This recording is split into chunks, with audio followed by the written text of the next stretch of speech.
খোয়াই জেলা হাসপাতালে উদ্বোধন হলো অত্যাধুনিক FIART কেন্দ্র। ত্রিপুরা স্বাস্থ্য পরিষেবায় যুক্ত হলো আরও এক গুরুত্বপূর্ণ অধ্যায়। খোয়াই জেলা হাসপাতাল চত্বরে শনিবার উদ্বোধন করা হলো অত্যাধুনিক facility integrated anti retroviral therapy কেন্দ্র, সংক্ষেপে FIART সেন্টার।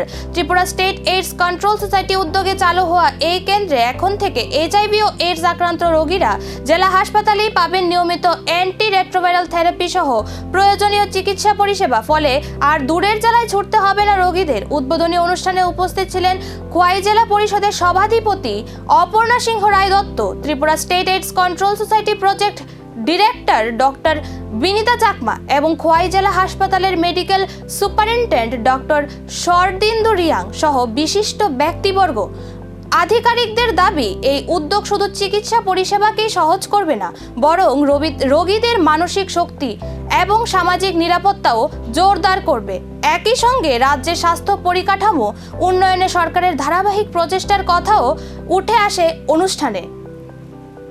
FIART সেন্টার, যেটাকে বলে HIV যাদের হয়ে গেছে পজিটিভ, তাদেরকে ঔষধ আমরা বিনামূল্যে দেবো এবং আমরা ওদেরকে মনিটরিং করবো।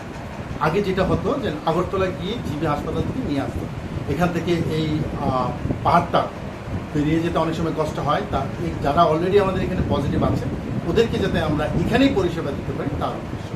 নেক্সট তার সাথে সাথে আমরা আগামী দিনের কিছুদিনের মধ্যে আমরা ট্রাই করবো ভাইরাল লোড, যাদের HIV পজিটিভ হয়ে গেছে তাদের লোড কীরকম, হেপাটাইটিস B যদি হয়, অনেকের HIVর সাথে হেপাটাইটিস B হেপাটাইটিস C থাকে, ওদের লোডটাও আমরা দেখব, দেখে আমরা সেইভাবে কনসাল্ট করবো। আমাদের এখানে যেমন হেপাটাইটিস C আমরা চিকিৎসা করি এবং আমরা যে HIV পজিটিভ যদি থাকে যাদেরকে আমরা শনাক্তকরণ করতে পারি সেটা আমরা এখানে আগে টেস্ট করি, তারপরে আমরা আবার ল্যাবে পাঠিয়ে তাদের কনফার্ম করে নিই আগরতলা।